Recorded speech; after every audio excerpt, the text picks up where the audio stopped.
बिस्मिल्लाहिर्रहमानिर्रहीम। नाजरीन, programme current affair के साथ आपका मेज़बान सैयद आसिफ अली हमदानी हाज़िर खिदमत है। नाजरीन, कफन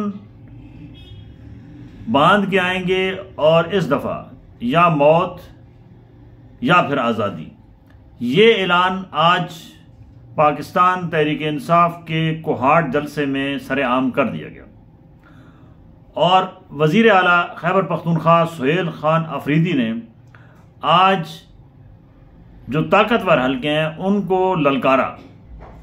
उन्होंने कहा कि तंग आमद बजंग आमद, हमें उस तरफ धकेला जा रहा है कि हम अब कफन बांध के निकलें और इस्लामाबाद आके बैठ जाएं, और जब तक आज़ादी ना मिले तो तब तक या हमारे यहाँ से मैयत जाएं या फिर आज़ादी लेकर जाएं। पीटीआई के खिलाफ घेरा जो है वो मजीद तंग हो रहा है। फैज़ हमीद के बाद अब अगला जो नंबर है वो बिल्कुल इमरान खान का लग चुका है। इमरान खान को भी सज़ा ऐसे भी हो सकती है और सज़ाए मौत भी हो सकती है जिस तरफ ये हालात जा रहे हैं। पीटीआई को मुकम्मल तौर पे आइसोलेट करने के लिए हर किस्म के जो है वो इक़दामात उठाए जा रहे हैं। इलेक्शन कमीशन के अंदर पीटीआई का नाम सियासी जमात से उतार दिया गया है। उनके जो इस वक्त कायम मकाम चेयरमैन है बैरिस्टर गौहर, उनको तस्लीम करने से साफ इनकार कर दिया गया। दूसरी जानिब लिस्टें भी तैयार हो रही हैं कि जो लोग पीटीआई के इस वक्त, चाहे वो कायदीन हैं या चाहे वो सोशल एक्टिविस्ट हैं या जो सरकर्दा जो इस वक्त फ्रंट लाइन पे लड़ने वाले हैं, उन तमाम के खिलाफ क्रैकडाउन की तैयारियां भी हो चुकी हैं। और ये बात याद रखें कि फील्ड मार्शल का ओहदा संभालने के बाद अब ये तमाम तर इख्तियारात जो हैं वो जनरल आसिम मुनीर साहब के पास आ चुके हैं। एक बाकायदा आईनी अदालत भी कायम हो चुकी है जिसको बवक्त ज़रूरत केसेस वहाँ लगा के तमाम जितने भी इक़दामात उठाए जाएंगे उनकी तौसीक कराई जाएगी। बहुत सारे पीटीआई के लोग इस वक्त इज़्तिराब का शिकार हैं और उनको नज़र आ रहा है कि अब पीटीआई का मुस्तकबिल जो है वो अभी फ़िलहाल दूर दूर तक रोशन होता नज़र नहीं आ रहा है। जबकि हुकूमत अपनी ग्रिप मजबूत करने के लिए बल्दियाती इलेक्शन की तरफ भी जा रही है और मुतअद्दिद और भी इक़दामात उठाए जा रहे हैं।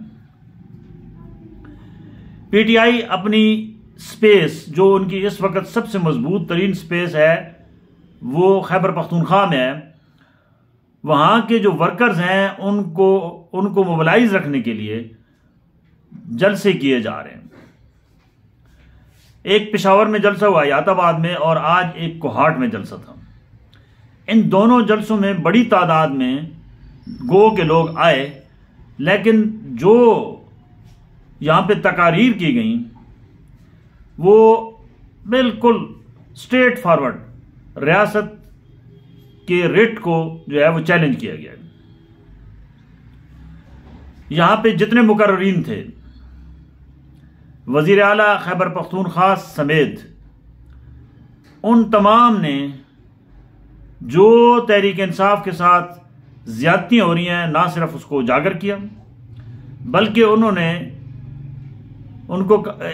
इन्होंने एक चैलेंज भी किया कि अगर हमें ज़बरदस्ती दीवार के साथ लगाने की कोशिश की गई, माइनस इमरान खान करने की कोशिश की गई, या हमें सियासी स्पेस ना दी गई, तो फिर दमादम मस्त कलंदर होगा और हम अब पहले की तरह जो है वो एहतजाज नहीं करेंगे कि आएंगे और फिर जो है वो मार खा के वापस चले जाएंगे।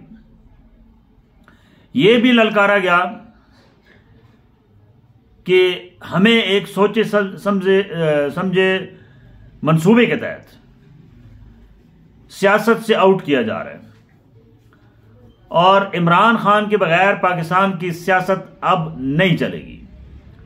कहा गया कि इमरान खान को कोई माई का लाल जो है वो माइनस नहीं कर सकता और इसी स्टेज से यह भी ललकारा गया कि अगर यही सूरत हाल रही तो बहुत जल्द इस्लामाबाद की कॉल दी जाएगी। गुज़श्ता 2 सालों में 3 मरतबा इस्लामाबाद की कॉल दी गई। इस्लामाबाद काफिले पहुंचने से पहले ही यानी रेड जोन को टारगेट किया गया था। तीनों दफा पीटीआई को नाकामी का सामना करना पड़ा।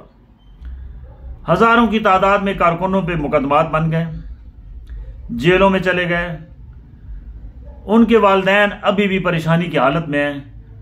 मुकदमात की भरमार हो गई, लेकिन उनकी कोई तहरीक कामयाब नहीं हो सकी। अब जबकि इस वक्त हुकूमत और एस्टेब्लिशमेंट बड़ी एक मजबूत होमवर्क के तहत काम कर रहे हैं, तो अभी तो इनको मजीद मुश्किलात का अगर इस्लामाबाद की तरफ आते हैं तो सामना करना पड़ेगा। जो इस्लामाबाद का मौसम है वो भी देख लें कि सड़क पे रात शदीद सर्दी होती है, उसमें बैठना बहुत मुश्किल काम है। दूसरी जानिब पीटीआई भी समझ रही है कि जिस तरीके से उनके खिलाफ घेरा तंग किया जा रहा है, बहुत से उनके रहनुमा जो है उनको मजबूर किया जा रहा है कि वो पार्टी से रिजाइन करें, और फैज हमीद की सजा के बाद पीटीआई की सफ़ों में शदीद किस्म की जो है वो इस वक्त मायूसी है, क्योंकि ये एक बात वाज़ेह हो चुकी है कि अगर फौज अपने बंदे का इतना सख्ती से एहतसाब कर सकती है तो फिर सिविलियन का तो कोई मसला ही नहीं है। लेकिन पीटीआई के हल्के कह रहे हैं कि फैज हमीद से फैज़याब सिर्फ इमरान खान नहीं हुआ, बल्कि इमरान खान के साथ साथ शहबाज शरीफ, मरियम नवाज और आसिफ अली जरदारी भी मुस्तफीद हुई हैं। तो इनका भी इन्हीं के साथ जो है वो हिसाब होना चाहिए, क्योंकि इमरान खान की हुकूमत गिराने के लिए मौलाना फजलुर रहमान साहब ने वाज़ेह तौर पे और मोहम्मद जुबैर साहब ने, जो पहले नून लीग के गवर्नर थे सिंध के, उन्होंने 2 टोक अल्फाज में मीडिया को बता दिया है कि 2 शख्सियात जिन्होंने इमरान खान को लाए थे, उनके जब इमरान खान से ताल्लुकात ख़राब हो गए, यानी उस वक्त के आर्मी चीफ जनरल बाजवा और फैज़ हमीद DGISI, जब उनके इमरान खान के साथ ताल्लुकात ख़राब हुए तो ये दोनों हजरात ने राब्ते किए, और मोहम्मद जुबैर साहब जो साबिक गवर्नर हैं वो तो यहाँ तक कहते हैं कि मैं मौजूद था लंदन में जब नवाज शरीफ को वारंटियाँ दी गई, मरियम नवाज भी मौजूद थी और शहबाज शरीफ भी मौजूद थे। हमें वारंटियाँ दी गई कि जी आपके साथ आइंदा हम कोई किसी किस्म का मामला ख़राब नहीं करेंगे, आप पीटीआई की हुकूमत को गिराने में मदद करें। और तब जाके नवाज शरीफ, जरदारी और मरियम नवाज और शहबाज शरीफ ने हुकूमत का तख्ता उल्टा। और मौलाना फजलुर रहमान साहब ये भी कहते हैं कि इस पूरी गेम में मुझे भी इस्तेमाल किया गया।